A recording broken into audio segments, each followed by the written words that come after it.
presentation on SANCCOB. All right, and let me introduce Ojel Vandermeer. Could we move this up a little bit, this bar, or is that up to me? I Let me see. think that's up to you. Is it okay? Uh, To the right. we'll move. Okay. Anyways, and Lagelle is streaming in live right now from Cape Town, South Africa. Isn't this amazing? And I have. Oh, how do you do that? And let me introduce you to a couple of people, of course, besides Rochelle. This is part of Legal Studies uh, Club and Debate, and I'm Dr. Sandy Towers Romero, and I am the faculty advisor. And right over here, I think we can come into our area. We have Caitlin Ruiz. She is our president of our club. Welcome, welcome, welcome. And in our audience, we have a dual enrollment group of individuals who are coming here. You're going to have your high school diploma and your AA when you finish with us, or your Associate of Arts. We also have Mary Fulenkamp, our admin assistant for our School of Business and Technology. Welcome, welcome, welcome, welcome. And we have our yeah, professor back there, and we have some other individuals. So, anyways, today, so this morning and this afternoon on Roselle's time, because it's 4 o'clock, 4:30 there, um, we're going to talk about SANCCOB, what they do. They do shorebird rescue. I've been out to SANCCOB. It's fabulous what they do for shorebirds. Includes the South African / Namibian penguin, and also includes other shorebirds like gannets and all sorts of different shorebirds that need rescue, rehabilitation, potentially release again, or some actually have to stay at Fan Club, wildlife, oh, getting hand fed, and being pampered, having a bubble machine for enrichment. But without further ado, I would like to introduce Lozelle. And Lozelle, you are on, and again, I cannot thank you enough for doing this for us. And we have a group of very young people that will benefit tremendously from this. You're on, Lozelle. Thank you. Thank you very much, Sandy, for this opportunity to speak to your crowd of people. I'm just so sorry I cannot see you, but I hope you all can see me and the presentation. Yeah, so thank you very much. My name is Lizelle van der Merwe, and I'm the Education and Skills Development Manager for SANCCOB. We are the South African Foundation for the Conservation of Coastal Birds. So we focus on the rescue, rehabilitation, and release of seabirds back into the wild. And that is our main goal and objective, is to bolster the population numbers of the African penguin and to ensure the conservation of this critically endangered species. So my talk today is just to give you a bit of an overview and insight on SANCCOB, what we do, but also to highlight the threats that is posing a decline to the African penguin. So the African penguin is an indigenous penguin species to South Africa and Namibia. They are characterized by this black and white tuxedo coat, and they've got these beautiful spots on their belly, and the belly spots are just like leopards and cheetahs, identical to specific individuals. So each individual has a different pattern, and you would be able to characterize the individuals from each other just by looking at their belly spots. Unfortunately, it's not very yeah, you can't tell male and female apart like other birds, being bright is normally male and the gray ugly ones are normally the females. But the male and female in penguins normally look very similar, but we can identify them by seeing obviously if when they mate, laying eggs, and also just by internal inspection.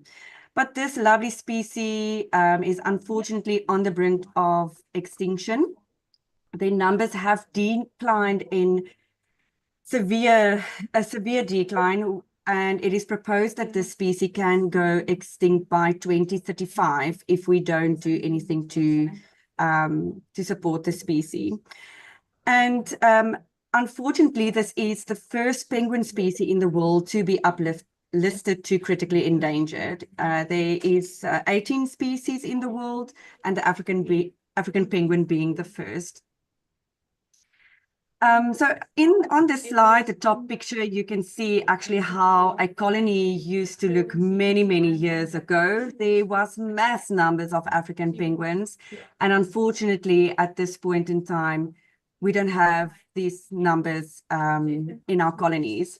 So currently the numbers is below 10,000 breeding pairs left in the wild. That includes an estimate of 8,400 breeding pairs in South Africa, with an estimated number of breeding pairs in Namibia being at 1,100, which is very, very low numbers. So our goal from SANCCOB is to bolster these populations to basically reduce the decline. So we want the population to stabilize and prevent further decline in numbers.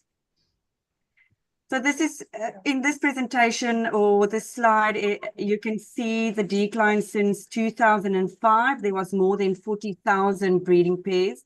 And at the moment, as a census being done in 2024, you can see the numbers being lower than 10,000 breeding pairs. So the great thing from SANCCOB being a rehabilitation and seabird hospital is, since we have been established, we have admitted over 108,715 seabirds. So that's a variety of species, and the species include our Cape Gannets, our cormorants, and many other flying birds like kelp gulls and hardlip gulls, and even the beautiful black oyster catcher. But then the unique species, the African penguin, that we have dealt with. I'll come back to our numbers in transpondering. So I just would like to go, sorry for that, to this page. So this is the impact that SANCCOB has in South Africa. Just giving you a representation of where you would find the African penguin along our coast. So this is a map of South Africa, including Namibia, and all the yellow highlighted areas is where you would find colonies around the coast of the African penguin. So you'll find we've got these 4 islands along the coast of Namibia. Can you see my cursor on the screen? Yes, we can. Okay, so in Namibia, you've got the 4 islands, and then around the west and south coast of South Africa, we also have colonies around the coast. And what is unique about the colonies around South Africa's coast is that we have rangers at these colonies, specifically to monitor the penguins, to assist with any injured or oiled, sick penguins. They basically rescue penguins, rescue abandoned eggs and chicks. They bring it to our center. And you can see we've got 2 centers, one in Cape Town and one in Kabarga. And these centers are rehabilitation centers where we treat these sick and injured penguins. If they are oiled, we wash them and we rehabilitate them back into the wild for release. But the most important job that these rangers also do along our coast is they monitor the nesting sites. So nesting happens on land, so around the coast, and the African penguin, they also pair up for a season, and they lay normally 2 eggs during the the breeding season. Those nests, they nest under fynbos and indigenous plants, vegetation. And unfortunately, our fynbos vegetation is also a very sensitive vegetation. And due to urbanization, this vegetation has also been destructed or reduced.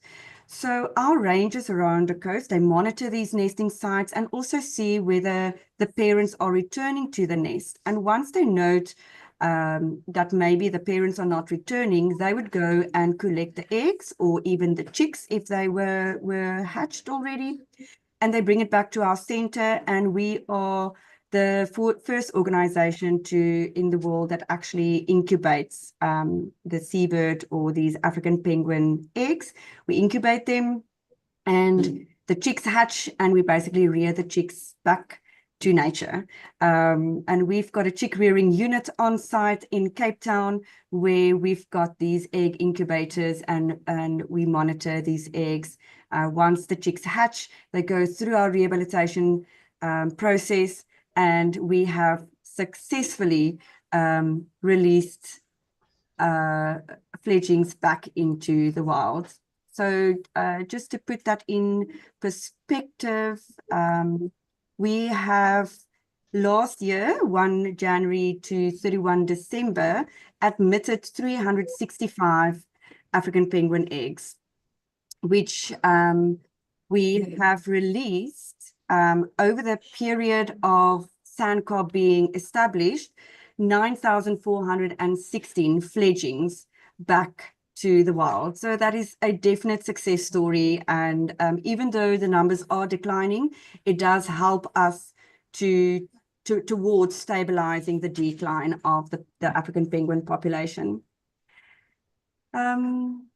Here's just 2 pictures on the slide. The top picture is our center in Cape Town, and the bottom picture is the picture of our center in Kaberga.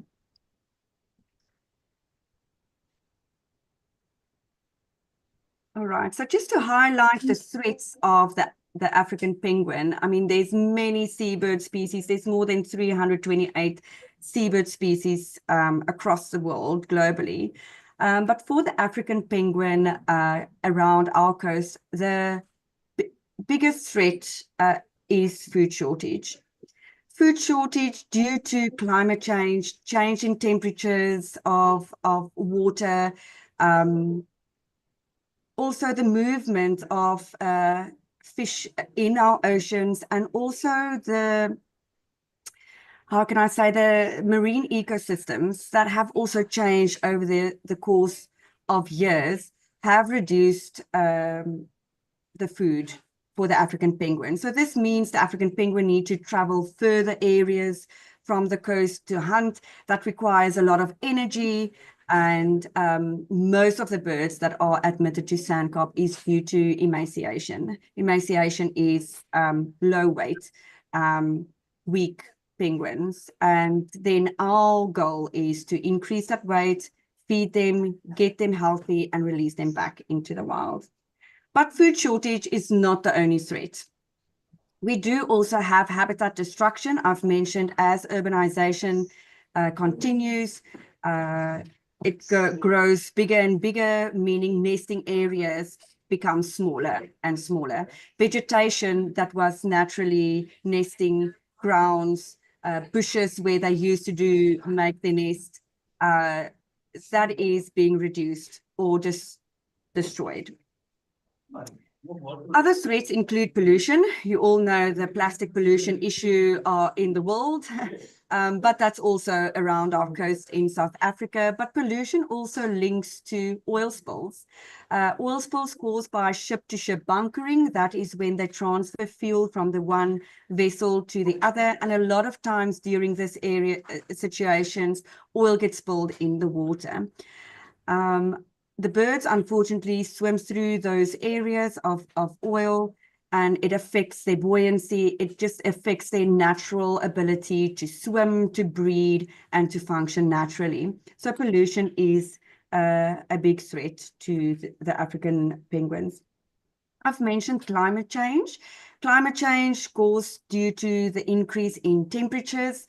not only in our ocean waters, but as our seasons change, our summers are warmer than it used to be. Our winters are colder. So what happens during these times is eggs, for example, to use an example, eggs incubate at a specific temperatures. And during summertime, when it's breeding season, with extreme heat, this can be detrimental to the incubation of eggs.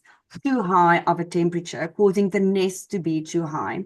In wintertime, when there's flash flooding, which is not necessarily been the natural history of South Africa, but flash flooding is also caused due to urbanization. So a smaller nesting area, it just have this ripple effect of how it affects nesting and breeding of the African penguin. Then currently, predation is a challenge that we face around our coast. Predation has always been there. It's part of the ecosystem. It's part of the marine world. A seal catches a penguin for food because it needs to eat. The only thing is now we are more aware of predation because of the low numbers. So when the colony was flourished with a lot of numbers in penguins, that wouldn't have been such a big impact on the colony. But now, as the ecosystems in the marine change, seals go out in search of other food sources. They didn't usually prey on African penguins, but now that would become their food source. They don't also have natural predators that feed on them, which cause the seal numbers to increase, which causes an imbalance in the marine ecosystem. So predation is a challenge. Unfortunately, it's part of nature, but predation can also link on land. We've got caracals along our coast. We've got mountain ranges where many of these caracal that live on land in the mountains, they will move down to the colonies and they prey on the eggs and the chicks. So they go and catch as a food source these eggs and chicks. Then other smaller mammals as well. We've got mongoose and genets, and they all play a role in this predation threats that we do face.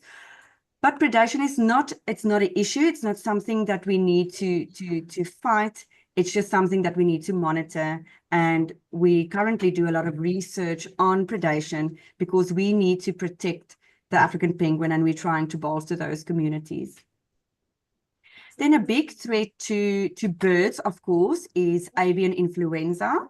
So diseases do spread very quickly through birds, especially within a colony. So diseases can have a detrimental effect if a disease spreads through an island or a colony. This causes mass death rates, which has an impact on colony decline. So when I talk about disease, it's not specifically to the African penguin, but it can include other bird species like the Cape gannet, kelp gulls, etc. So there's many other diseases that does pose a threat to bird species. Currently or lately, we've also admitted quite a large number of kelp gulls that's admitted due to botulism, also a disease that causes paralysis in those birds. We still admit those birds, we treat them and hope to release them back into the wild. And then, of course, disturbance, human interference. So that's, I think, the biggest cause of any threat to any wild animal species, whether it is the rhino bird species, but human ignorance and disturbance. As urbanization grow, houses are built closer to our colonies, which means pets like cats and dogs are prone running through the colonies. And African penguins, unfortunately, are very sensitive birds. And when this disturbance happen in their colonies, they actually neglect their eggs and chicks. So they will move away from the nesting area. So disturbances like that has also posed a threat and a decline towards the population and breeding. So this is the main threat to the African penguin. And like I've mentioned, our food source as well. And I know you probably have this question about the litigation. Maybe you've heard that SANCCOB was in the litigation with our Department for Forestry and Fishery. And the purpose of this was to extend our marine protected area and extend no fishing zones, purely to promote food availability in the water. So there was great success. These areas have been extended. The department has agreed to work together with SANCCOB. And now our challenge is to ensure that these regulations will be enforced and to secure food availability in our oceans. Okay, so coming back to how we rehabilitate and what we do at our center. So we admit roughly about 1,500 seabirds per year. And the causes I've mentioned already is linked to our threats, but most causes, oil spills, entanglement in fishing guts, fishing hooks. And in the middle picture, you can see there's a lot of boxes. So sometimes in disaster cases like diseases or oil spills, we get mass number of admittance. So that's all part of our Seabird Rehabilitation Center. On site, we have a vet, Dr. David Roberts, and he specializes in seabirds. He diagnosed them. They screen for, all our birds are screened for avian influenza. So we never admit a bird before they are tested, because obviously the disease can be transferred to other birds. We do research on that. And then our facility also acts as a training facility for student vets. So we get vets, we train them in seabird, and we've got a lovely x-ray machine on site. So our vet can do x-rays, he can do surgeries on site in our hospital. So we are very well kitted out to even assist a penguin with a broken leg, a broken wing. We've done amputations and released these birds successfully back into the wild. We've actually recaptured one and he's been released again. So with the amputated foot, he is thriving in the wild. So there's so many good rescue stories that I can share, but we don't have the time today.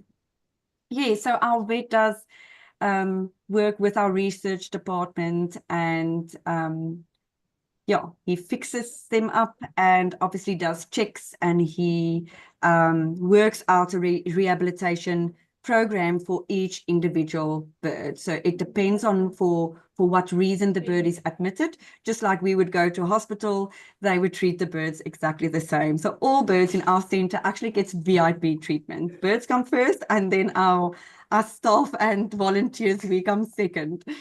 Yeah. All right, and I've already mentioned our chick rearing units. We have the African Penguin Chick Bolstering Program, where we artificially incubate African penguin eggs. We hand rear these chicks, and we then successfully release them back into the wild. I've got a short video clip that I would like to share with you just on the success of what SANCCOB has done and how we've rescued these eggs, and then how these birds are brought back into nature.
Yeah, I hope you enjoyed that video.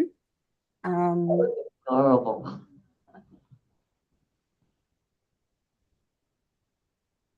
Sorry, was there a question? No, I said it was adorable. Oh, okay. There is a Yeah. question that I did place in the chat for you when you have Yeah. time for questions. But Yes, no, that last penguin was so adorable. He was like very adventurous. Like Yeah. the other ones were very quite skeptical of the water, and then he was just Yeah. like, "I'm going in." The one yes. was, he said, let me in. But no, So we're you, waiting for you to finish before we have questions. We have many questions. okay. So I'm going to finish the PowerPoint and then we can revert back to questions at the end. Yes, please. Okay. Yeah, so, that is a small clip to put it into perspective of our chick bolstering program. And like I've mentioned, just in last year, we've admitted 365 eggs. And our release rate for African penguin chicks is 84%. So we've got a very high, good release rate, which is a success story. That is our way of working towards stabilizing the population and to prevent the decline. Then, sorry, I just want to, there we go. All right, so that is our chick bolstering program. We also have a research department. They basically do all our research, data capturing. We've got a transpondering program. So we transponder all the birds that come into our center. So just to be clear, it's not a tracking device where we can basically track them.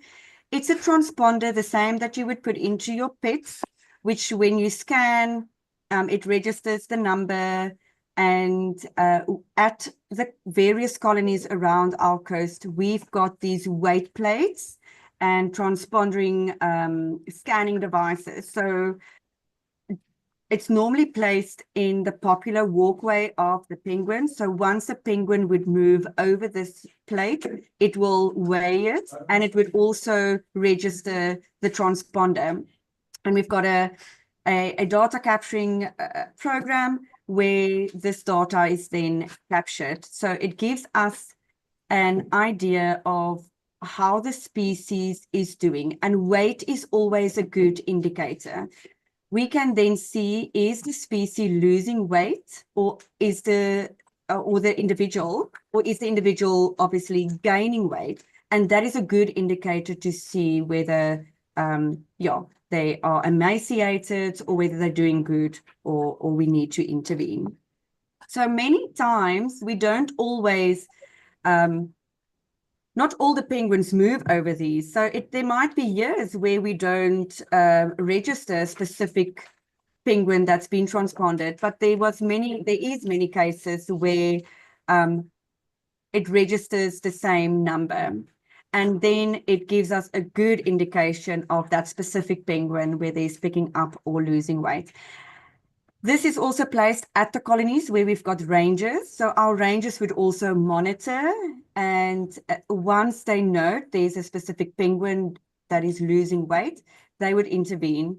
Then they would rescue the penguin, bring them to our center, we rehabilitate the bird, and we release them back into that colony.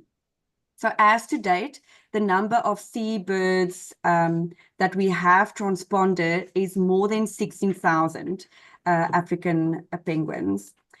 We have also resighted more than 300,000 of these birds. So resighting meaning they've been captured or registered at these colonies again.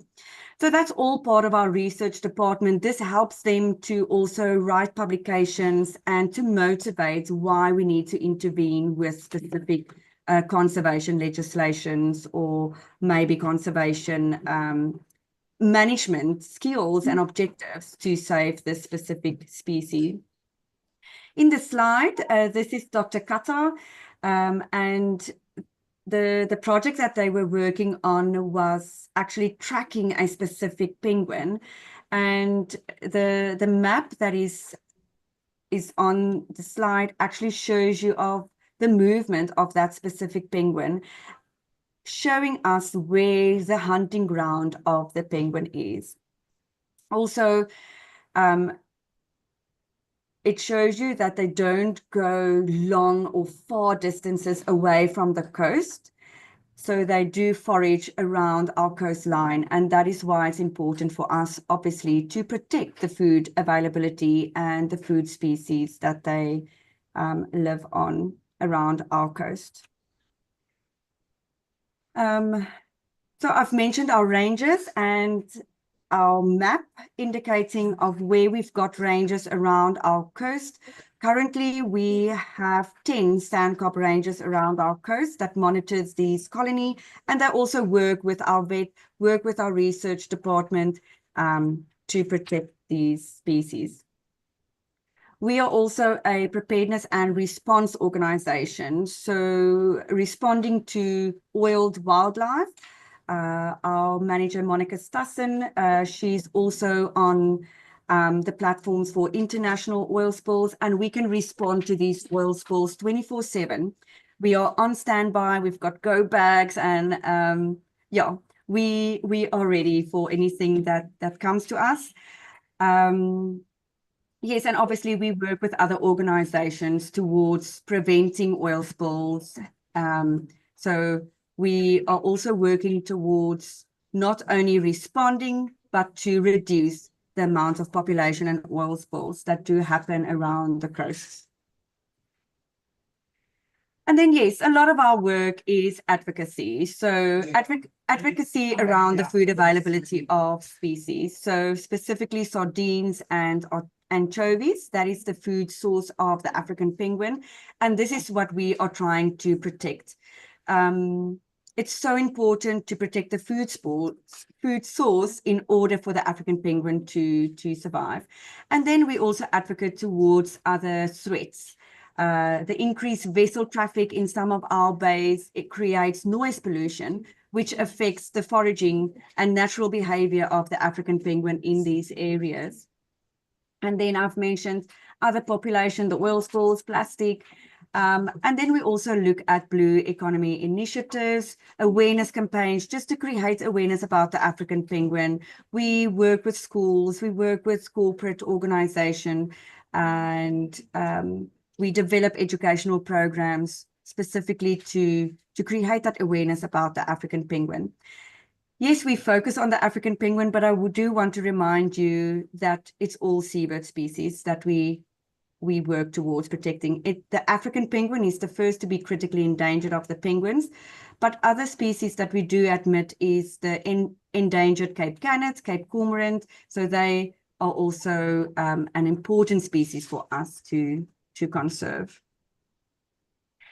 I've mentioned our education programs. So our goal is to inspire and create conservation action within schools, corporate organizations, and just globally, national and globally. We want to promote a behavioral change, not just towards the African penguin, but towards conserving seabird species, conserving species, nature as a whole. And then we create those awareness, compassion, and then hope for these species.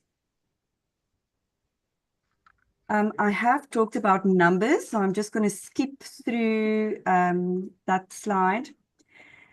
So our education and development program at our center also focus on training programs for volunteers and interns. So just for a period of last year, the number of people that we have engaged with in our education and training programs is over 21,440. We have internships at our center where students and volunteers across the globe come and they join our intern programs. We've got towards seabirds. We have a nursery intern program where they specifically work with small chicks. Then our chick rearing unit also have internships. That is more skill and skill specific, more intense training, education, and as well as research interns. So our volunteer program is open to any person over the age of 18 years that can commit to a few days a week, or even a 6-week program. So normally our internationals, they would come for 6 weeks. We provide the training for them, how to handle birds, how to feed the birds, how to clean the pens, etc. And a lot of people from zoos and aquariums across the globe, they also come to our center for training, specifically if they do have African penguins in their facility. They join us, and we work towards the conservation of these birds. Yes, and then these programs are different periods. You can join a 3 to a 6 month program. Our volunteer programs are 6 weeks to 2 weeks here in Cape Town, 2 weeks in Kaparga, and we've got various other programs that we do offer. Even if you don't have time for a volunteer program, you can just visit our facilities on a tour where we can show you through our center.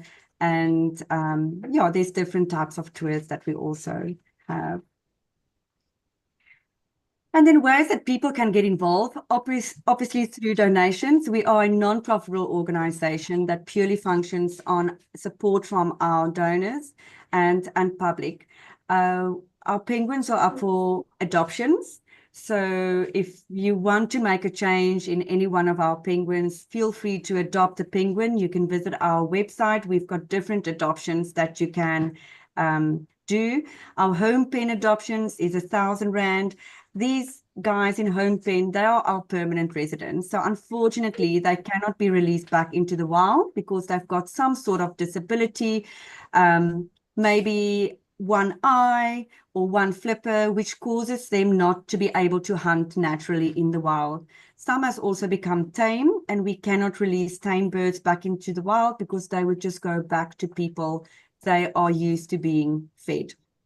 So it's so important for us to minimize the imprinting that people do on birds in order for us to release the birds back in nature. But we call our home pen birds our home pen heroes because not only are they permanent residents, but they actually play such a key role in conservation. Our vet uses them as blood donors when he needs a surgery or he needs blood for another penguin. But also we use our pairs to incubate eggs and rear chicks up to be released. So we actually use them as foster parents and donors. So they play such an important role in the conservation of these birds. Our other birds up for adoption is our rehabilitation birds. Unfortunately, these guys do get released. Well, not unfortunately. Fortunately, they do get released back into the wild. But it's not a bird that you would be able to necessarily come and visit at our center and view. But all the funds go towards the successful rehabilitation of these birds, their medication, their food while they're at the center, and any other treatment that is required for the bird. It all depends, obviously, from what the reason was the bird was admitted to our center.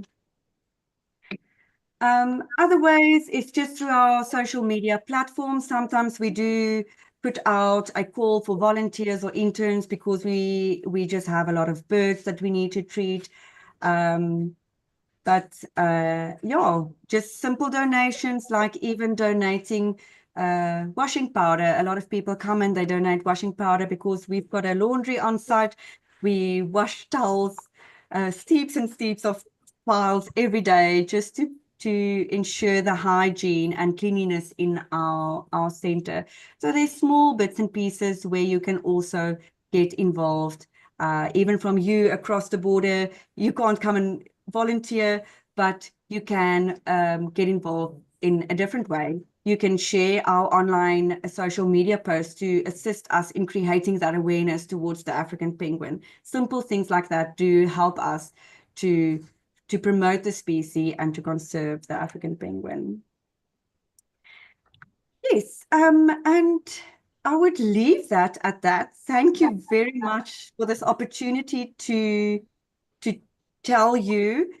If I'll do a few questions, and if we've got 5 minutes, I'm happy to just take you on a quick tour in the center while I'm here, and then you can just have a bit of a better perspective of how our rehabilitation center look. That would be lovely. Okay. When would you like to do questions? We do have questions, Rochelle. How's our time looking, Oh, Sandy? time is we're 11:15 our time, so that would So be we have what, 45 minutes. What? We've sorry? got 25 minutes. 45 minutes. Okay, so then if you don't mind, then I'll quickly take you on a tour, because it Lovely. might just get some people to get more questions, and then we can do that all Lovely. together. I'm just going to quickly stop sharing my screen.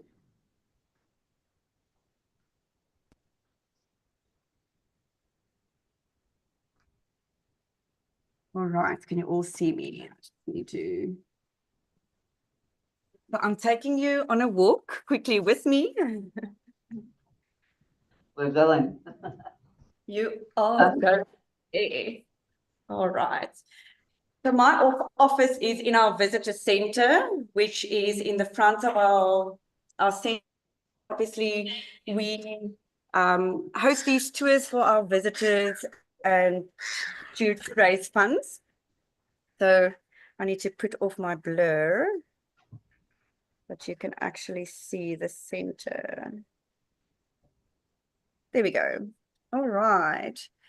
So behind me, not sure if you can see, this is our home pen. So I'll move around in a bit.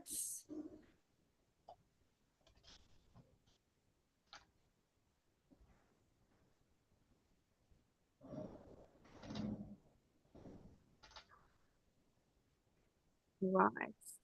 Can you see the background? Yes, we see it very well. Right. So this is our home pen. We have 32 African penguins in our home pen. And we actually also have 3 rock hoppers, which is not indigenous to our coast, but they were rescued along our coast. And unfortunately, we cannot release them back into our colonies, as they can cause disruption in our colonies. But they have also become tame, so they won't be able to hunt naturally and find their way back to their natural areas. I'm just moving along that you can see. There's actually a rock hopper in the water at the moment. Is that Rocky? And then we also have a few kelp gulls that is permanent with us, flying birds. Unfortunately, the one has got an amputated leg, the other one has just got one eye. So they've got a disability that they cannot be released back into the wild. I'm moving on to our rehabilitation area. So we talk about rehabilitation pens. We've got a pool. So part of the rehabilitation process is to ensure that the penguin's muscle tone gets back, that they get back fit and healthy. So they have to swim for a period of time. They start like on a 20-minute unforced swim. Then later it moves up even to an hour, where they need to remain in the water for an hour. So we've got all these different rehabilitation regimes and processes and programs for the different birds. So these are the pools that we use for them. And over in this section, we have the area where they would treat and do checks. They actually nebulize birds as well, that white box. And most of the people that you see in our center working currently is volunteers and interns that give their time up for us. We also have a area for our flying birds. So you'll see there's a net over the pool. So we normally put the flying birds that also needs to swim in there to prevent them from flying. That's why the net is over. We don't want them flying around the center. But I just want to change that. Yeah, so we've got a large aviary and a small aviary, and then we've got our pens where we treat and move our birds through. I'm walking over to our seabird hospital now.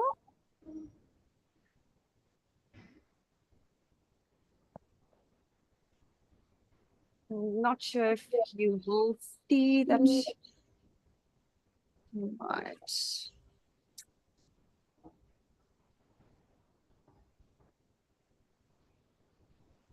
So in this area is where our hospital is.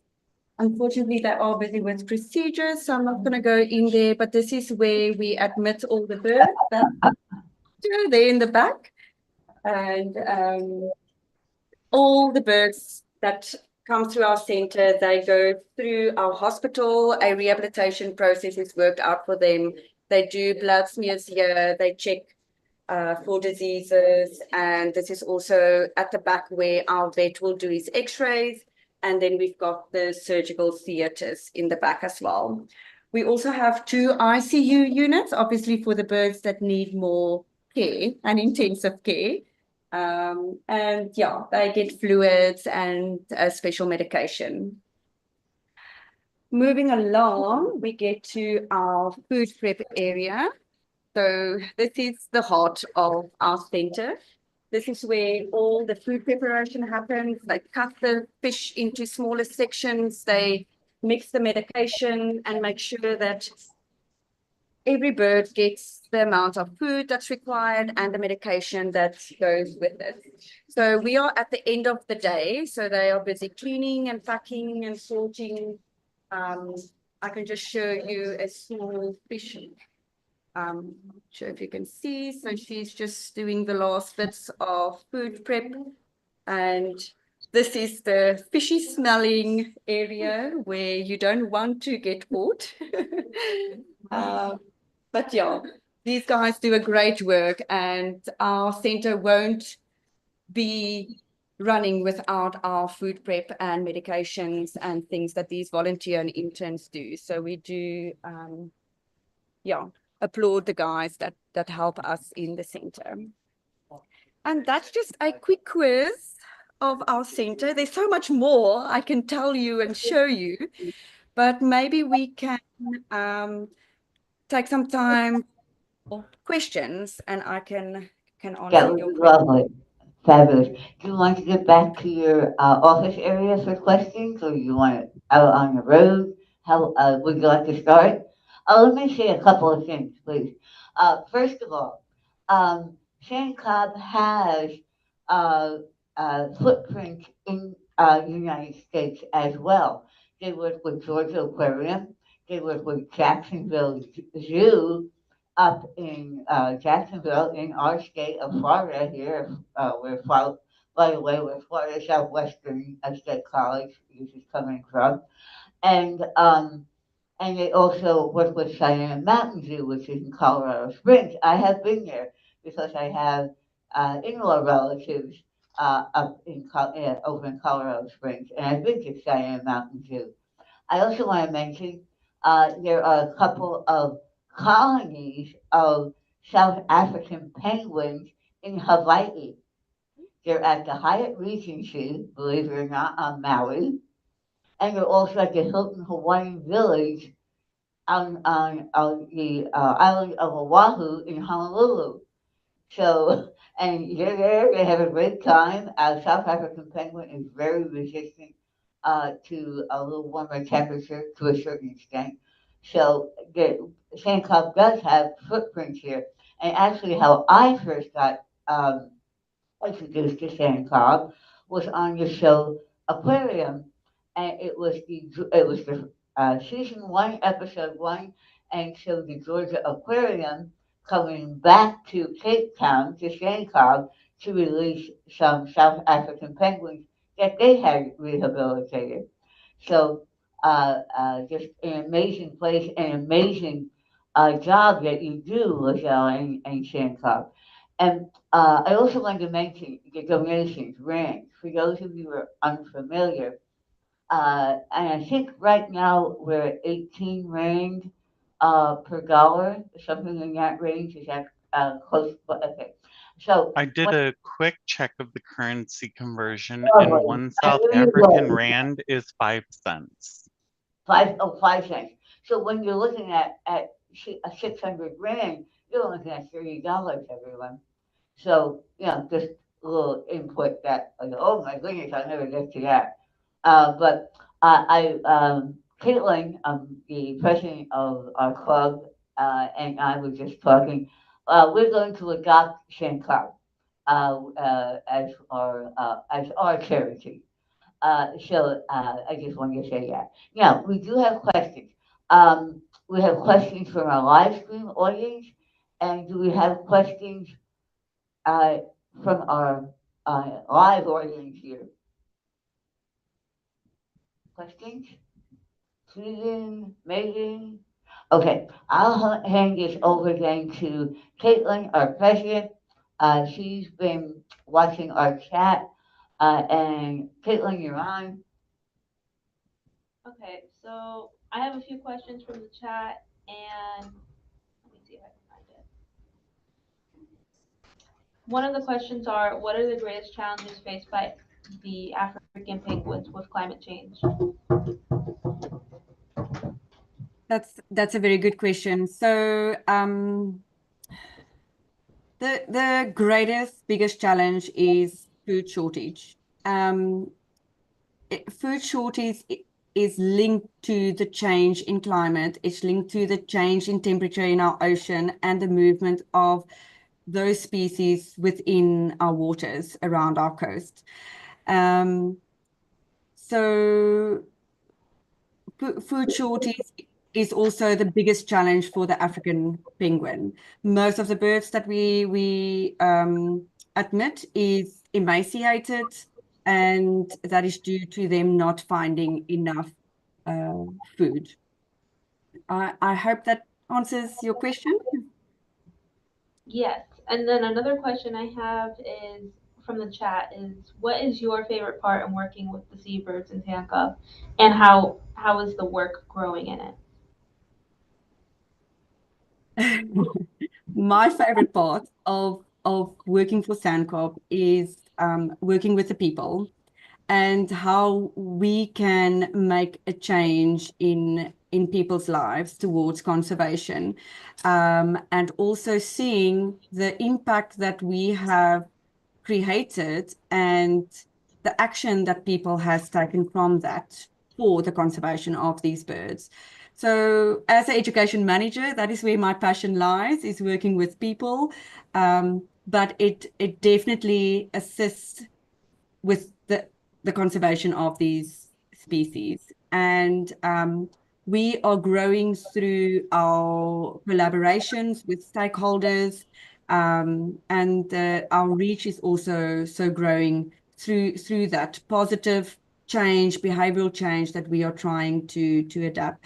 A simple example is we employed a gardener, and he's never seen a penguin before. And once he walked in here, we took him on a tour, and he had tears in his eyes. And that was so special to me, is just to see how other people can value and help us. So that's my part. I'm sure the vet and our researcher would have a different story.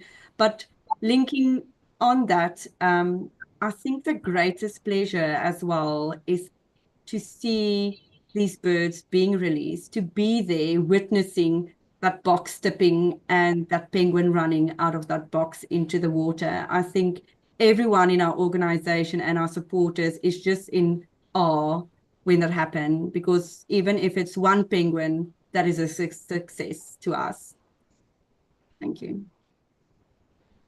I love that response. And I have one more question, and it is, how did SANCCOB grow in conserving the seabirds as an organization? Sorry, can you just repeat the question? How did SANCCOB grow in conserving the seabirds as an organization? Mm, as an organization, okay. It's from the chat. No, Yes. please, once again, please. How did SANCCOB grow in conserving seabirds as an Oh, okay, organization? okay. Yeah. What So was, the history of SANCCOB started from an oil spill that happened in our coast, and Althea, the lady that started SANCCOB, actually she went and captured these birds that were oiled. She washed it in the backyard of her house, and it started with penguins, obviously washing, and so the organization grew. And later on, I mean, we just recognize that there's other seabird species that also needs help. Our Cape gannets are endangered. Our Cape cormorants are endangered. So although the African penguin is our key species that we use to create this conservation and strategic plan, but that is how SANCCOB has grown over the years, is using the African penguin as a key species, but then also looking at other species. So we are limited to seabirds as an organization, but our strategic plans does not only include seabirds, but we look at protecting ecosystems, marine environments for these birds. And that is how SANCCOB has also grown over the years, is broadening that. Now we are protecting the fish populations in the water for the seabirds. So there's a lot of overlapping and networking that is as an important role. And we've grown also by working with other stakeholders in our country, like sandparks, our government, and then local organizations, Cape Nature, landowners, and any other organization that's got the same goal. We also work very closely with BirdLife South Africa. So yeah, we have grown over the year in terms of that. I hope that answers the question. absolutely fabulous. And as I was saying, you do have a large footprint in the United States working with other with zoos, aquariums, and so on and so forth. So this is absolutely, oh, I love it.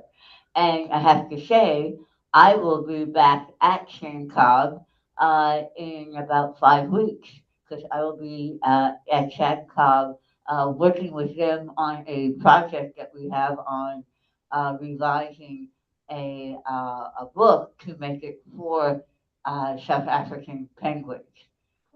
So so I'll be there about mid-May. So we will see you again, Roselle. And we can't thank you enough for telling us about Shancock. And we, Caitlin and I, and Legal Studies Club and Debate, we will be promoting you along the way. And definitely we will have you come back in future semesters. But again, thank you so much. Thank you for your time. I know it's the end of your day. Have a wonderful weekend. And again, thank you. See you Thank soon. you very much for this opportunity, and for us to also be able to reach out to you guys. We cannot do it without support like you. So thank you. It's our pleasure. It's our pleasure. And this is live YouTube live, so it will be out there as well. Again, thank you so much for your time. Have a lovely weekend. Say hello to Melissa and give Rocky and the gang a pet. Rocky is one of the rock hoppers. I love Rocky. Take care, everyone. Again,